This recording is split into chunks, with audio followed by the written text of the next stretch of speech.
Donc bonjour à tous et merci de nous retrouver pour cette nouvelle webconférence sur Parlons Business.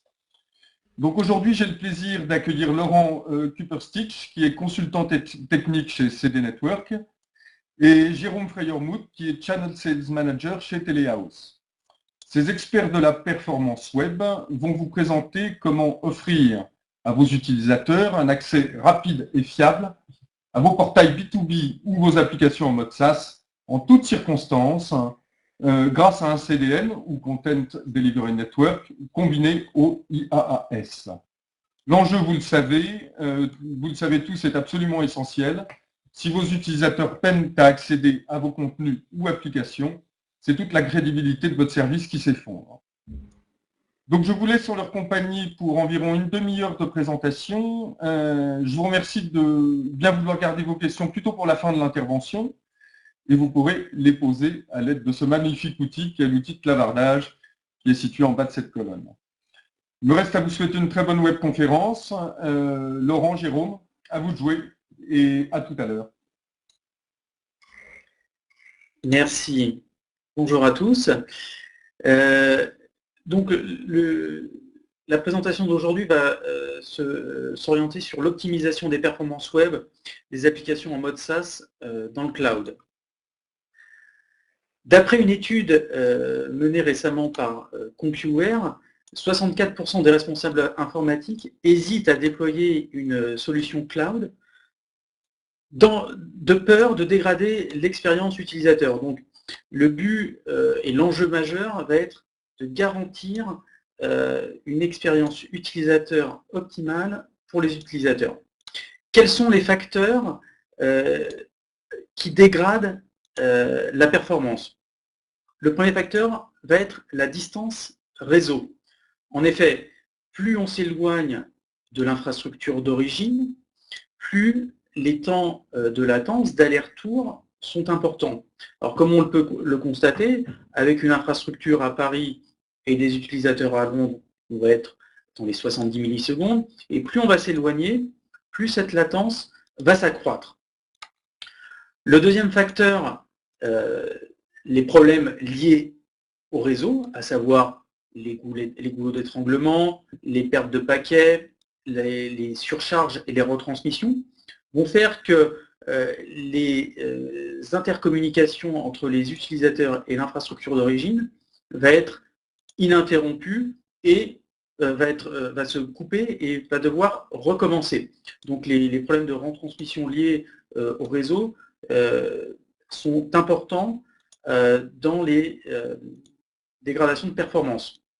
Et enfin, l'inefficacité du protocole, à savoir que le protocole TCP/IP est un protocole extrêmement bavard, avec des dizaines d'allers-retours nécessaires pour charger une seule page. Si on additionne et si on multiplie le nombre d'allers-retours nécessaires par la latence d'un aller-retour, on peut se retrouver avec des temps de chargement d'objets d'une page complète de l'ordre de plusieurs dizaines de secondes. Comme on peut le voir ici, le fait de multiplier les allers-retours pour charger une page va créer de la latence. Enfin, les problèmes plus spécifiques liés au réseau dans le réseau, à savoir par exemple en Chine continentale, il faut savoir que la Chine est un pays spécifique et à adresser.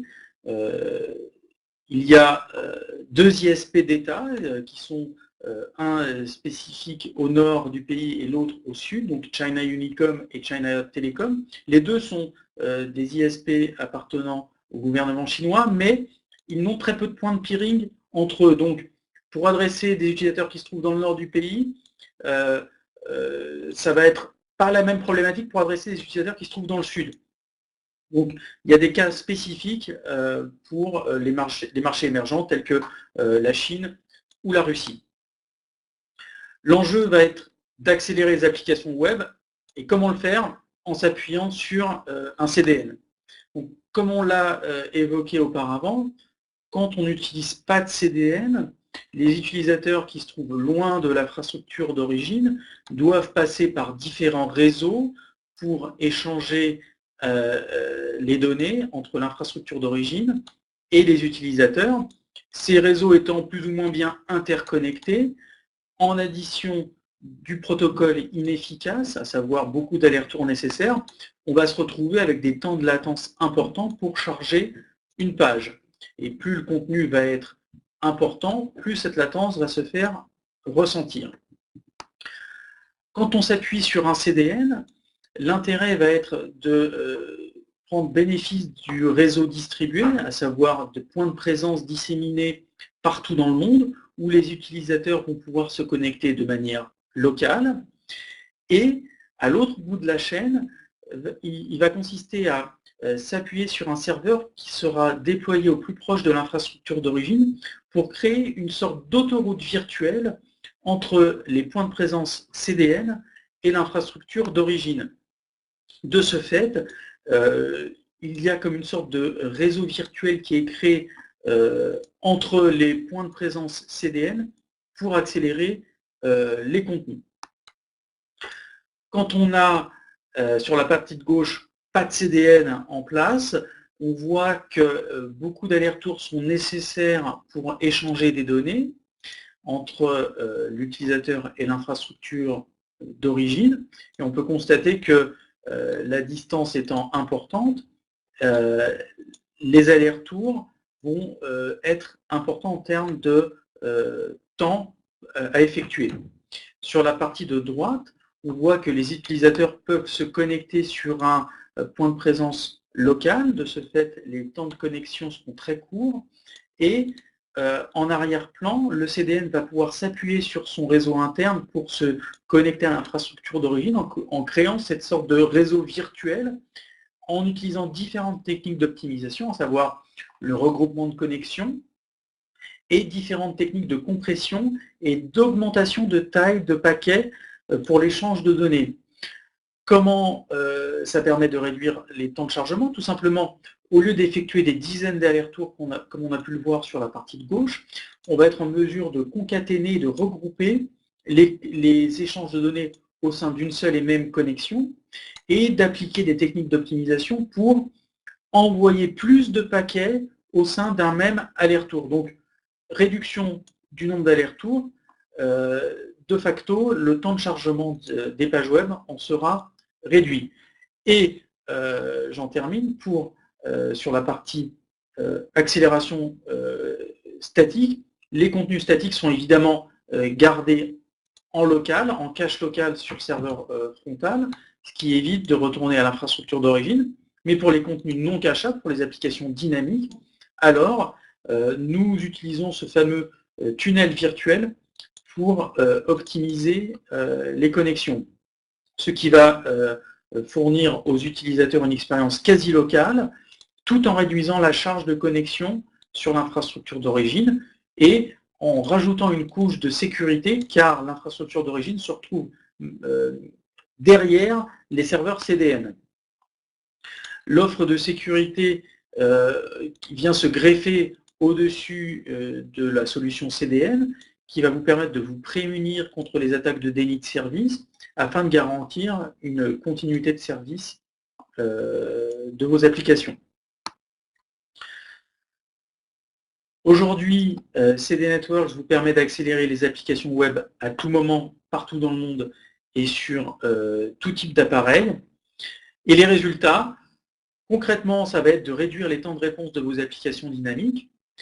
Ça va vous permettre par la même occasion d'accélérer les fonctions interactives pour fournir à vos utilisateurs une expérience locale, éliminer la quasi-totalité des retards et latences liés à Internet, donc c'est ce qu'on a vu en termes de distance réseau et inefficacité du protocole. Et puis enfin, en termes de sécurité des contenus, d'être en mesure d'accélérer des contenus non cachables sans pour autant décoder ces contenus s'ils sont échangés sous le protocole HTTPS. Quelques exemples de clients utilisant ces solutions d'accélération. Donc, la société IQ, société éditeur de solutions cloud B2B pour l'échange sécurisé de documents. Donc, leurs utilisateurs disséminés un petit peu partout dans le monde avaient des gros problèmes de latence pour les chargements de pages et pour l'échange de documents. Le fait d'utiliser une solution telle que Dynamic Web Acceleration leur a permis d'améliorer de manière drastique leur performance tout en réduisant leur coût d'infrastructure, du fait qu'ils n'étaient pas obligés de déployer une infrastructure sur les marchés qu'ils souhaitaient adresser, mais en conservant leur infrastructure unique en Angleterre et en s'appuyant sur un réseau tel que celui de CD Networks pour améliorer les performances.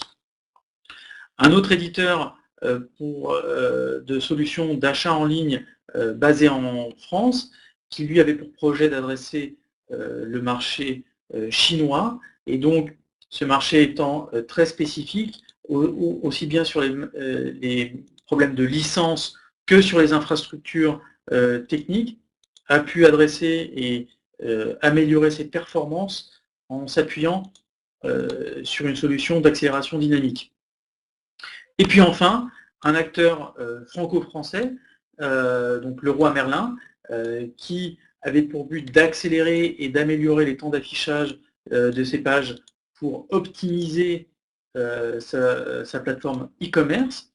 Ça a permis, via l'adoption de la solution d'accélération dynamique, de réduire les temps de chargement, d'une réduction de x5 sur l'utilisation de la bande passante sur leur infrastructure d'origine, et puis de réduire les charges réseau liées à connexion utilisateur qui passaient maintenant via le CDN et non plus en direct sur l'infrastructure d'origine, tout en réduisant les temps de latence pour les utilisateurs qui se connectent à l'international.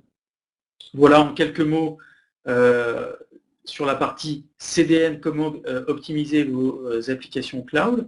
Je vais passer la main à Jérôme Freyermuth de Telehouse, qui lui va aborder la première partie, à savoir l'infrastructure, qui est vraiment le premier pilier pour l'hébergement des applications dans le SaaS.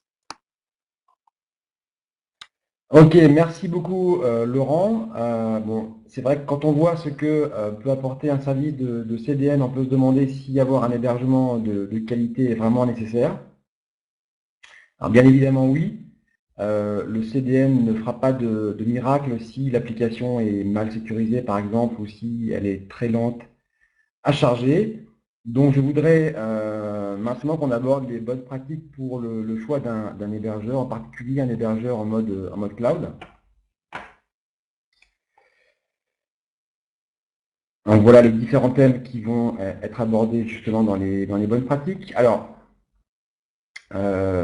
pour le choix d'un hébergeur en mode cloud, les choses importantes à retenir vont être qu'il faut que le prestataire possède au minimum 2 sites pour l'hébergement du site ou des applications. Un plan de reprise d'activité doit être possible au moins en option pour justement pallier à une défaillance de l'hébergeur sur le site nominal. Bien évidemment, chaque site doit posséder un accès Internet indépendant, pour ne pas qu'effectivement il y ait des point sellers sur un site nominal.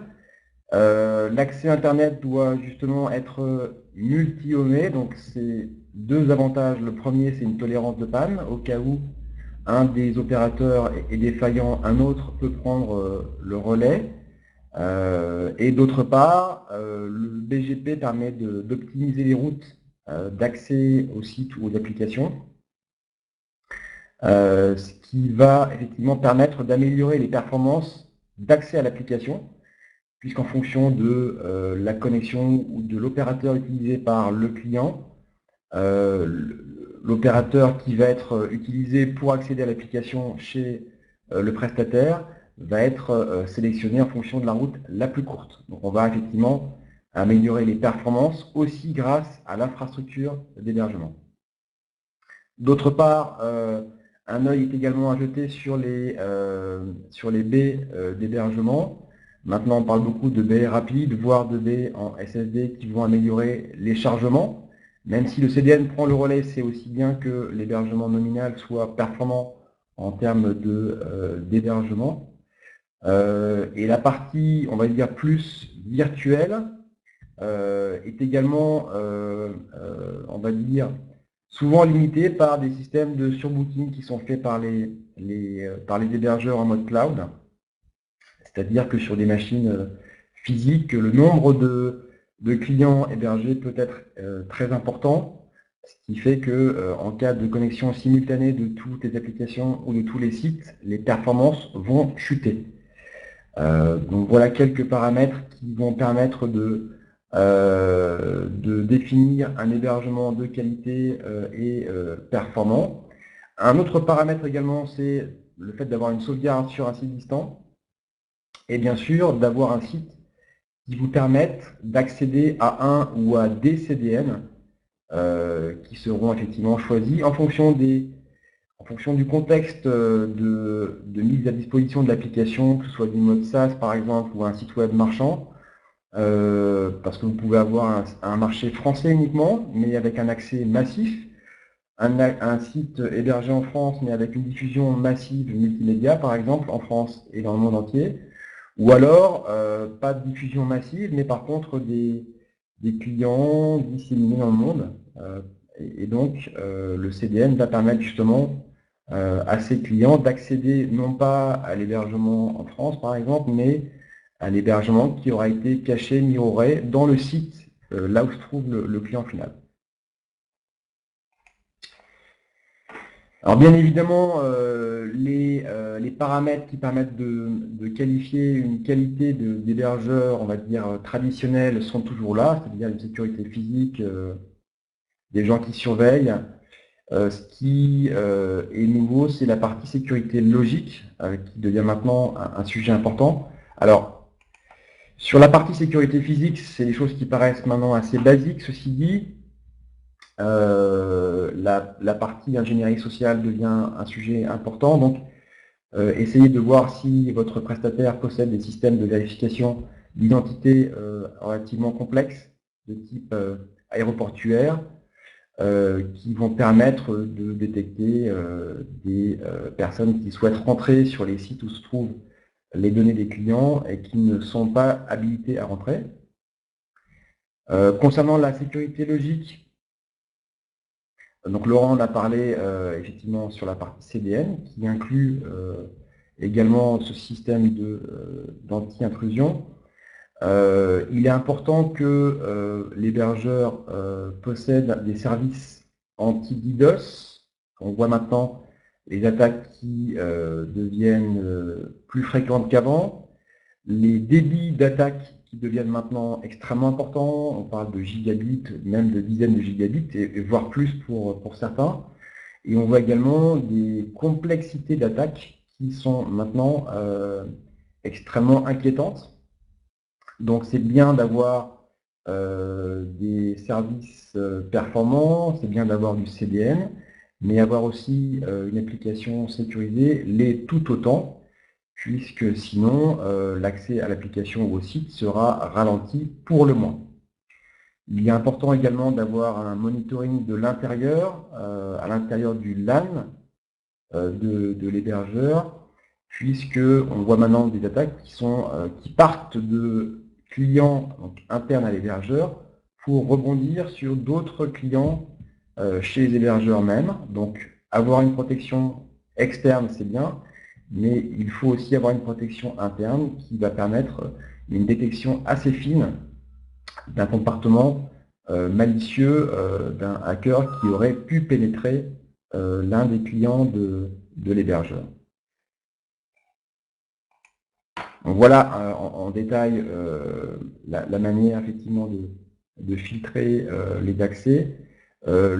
Tous les systèmes finalement de anti-DDoS qui sont installés en local sur les LAN sont plus ou moins vulnérables si l'attaque devient plus complexe ou si le débit sature les capacités des systèmes installés en local. Le fait d'avoir un système anti-DDoS au niveau des opérateurs fait que c'est leur travail de nettoyer le trafic en amont et de n'envoyer à l'hébergeur que les logs d'attaque, ce qui permet effectivement de pouvoir avoir une approche proactive et par exemple d'augmenter le débit d'attaque nettoyable par les opérateurs. La simplification, qu'est-ce que ça veut dire? C'est qu'effectivement, il faut avoir une capacité d'avoir un hébergeur qui propose des choses relativement simples. Par exemple, en cas d'hébergement de données confidentielles ou lorsque l'hébergement de l'application ou du site nécessite des licences spécifiques de type Oracle, là, un cloud privé, donc managé par le prestataire ou par le client d'ailleurs, est indispensable. Sinon, un cloud semi-privé ou un cloud public fait l'affaire et a comme mérite d'apporter au client une bonne flexibilité.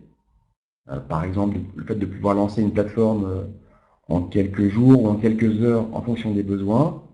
Et il permet en particulier, lorsqu'on parle de performance, lorsque c'est couplé à un CDN par exemple, de mettre en place des POC, donc des systèmes de tests, qui vont permettre de valider les hypothèses de performance de l'application ou du site, avec ou sans le CDN.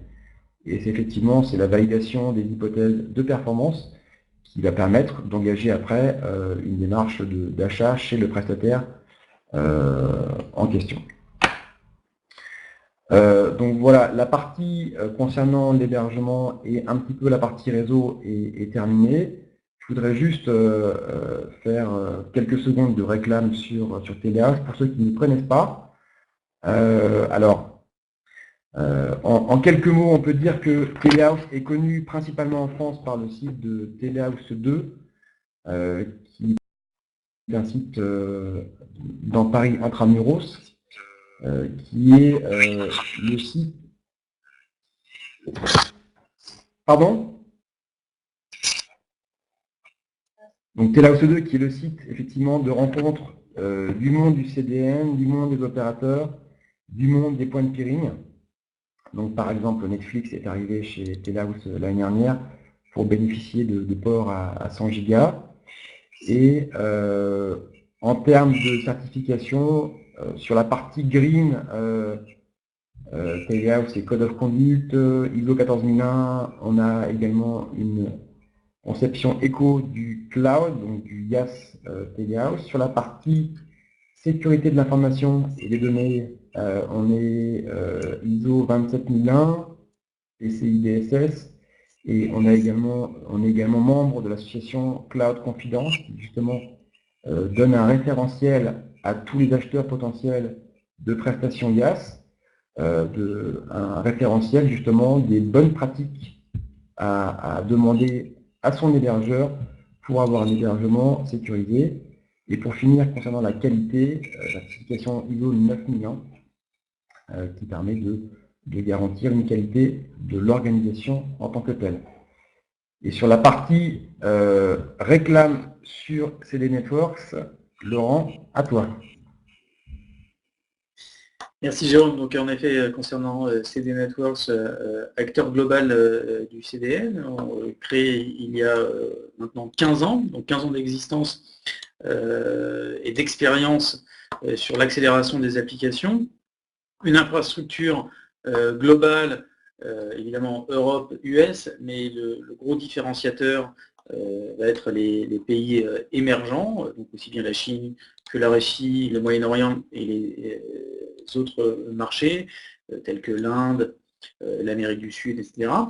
Une expertise locale avec plus de 450 salariés, principalement en Corée, aux États-Unis, mais aussi en Chine continentale, Singapour, Japon, UK et France. Un chiffre d'affaires de plus de 150 millions de dollars.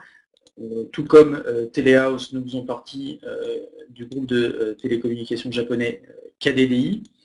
Plus de 1700 clients à travers le monde dans différents secteurs, que ce soit dans l'e-commerce, les éditeurs de solutions SaaS ou dans le média. Et notre spécificité, notre focus, c'est vraiment de donner un accès rapide et sécurisé aux applications cloud. Voilà. Nous sommes à votre disposition pour répondre à vos questions. Vous êtes invités à les écrire dans la petite fenêtre de chat qui se trouve en bas à gauche. Et donc, n'hésitez pas à poser vos questions.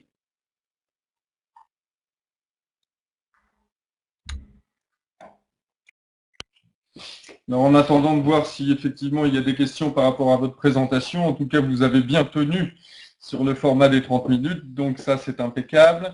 Je rappelle bien sûr aux auditeurs que un email leur sera envoyé avec le support de présentation ainsi que les coordonnées des sociétés CD Network et Telehouse, bien entendu. Donc vous recevrez ce mail au plus tard dans les 48 heures. Donc vous aurez bien entendu les coordonnées de ces sociétés. Eh bien écoutez, manifestement il n'y a pas de questions sur ce sujet qui est somme toute très technique. Donc il me reste à vous remercier de votre présentation, messieurs. Et merci aux auditeurs qui l'ont suivi avec nous ce matin. Nous vous souhaitons donc une bonne fin de journée et à très bientôt pour une nouvelle webconférence sur Parlons Business. Messieurs, très bonne journée. Merci beaucoup, vous aussi. Merci. Merci à vous. Au revoir. Au revoir.